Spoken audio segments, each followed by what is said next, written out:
Thank you, Patrick. To second the resolution, we have Chris Hanlon, followed by Graham McCormick to move the direct negative. Welcome, Chris. Afternoon, Conference. I was very pleased to be asked to second this resolution, as I only really stumbled into being involved with it by accident. I'm very keen to promote branches and grassroots members that are developing policy ideas, and I think every idea deserves a chance to be heard and debated by Conference. So I'm very pleased to have played any part, however small, in getting this resolution onto the agenda today. I hadn't actually intended to speak today. I'm sure most of you are fed up of hearing from me by now. But the movers were generous enough to ask me to second, and the more I read it, the more I liked it as a resolution.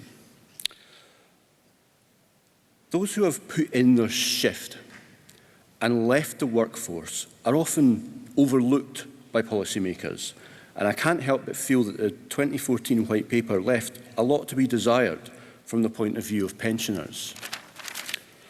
That was definitely an oversight on our part, as the evidence suggests that it was precisely that demographic that voted heavily for the status quo and might well have decided the outcome.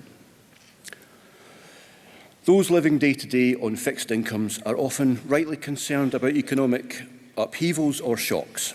Not only did we not do enough to reassure them that we would protect their incomes after independence, we missed the opportunity to offer them a convincing reason to be in favour of independence. A pension is not some benefit that the state gives people out of the goodness of its heart. Rather, it is a right, deferred payment for labour that benefited all of the rest of society over several decades.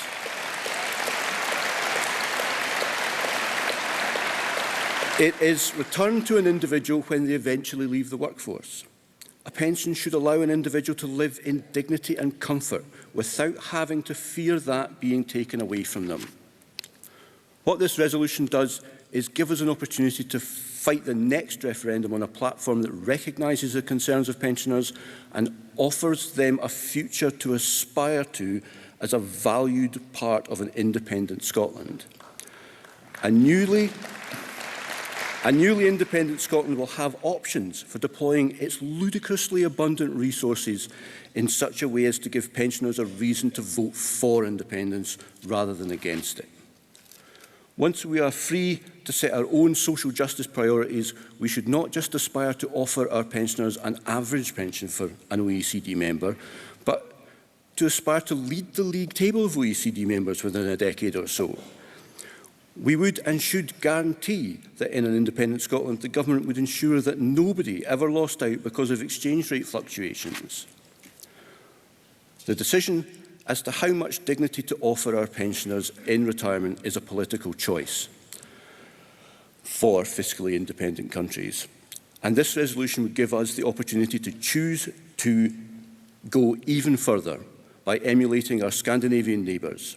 We might even consider the possibility of beginning to reduce the retirement age for everyone. Oddly, I don't recall the subject of pensions coming up yesterday at the Social Justice and Fairness Fringe, but I know it will be a subject that the Commission will consider.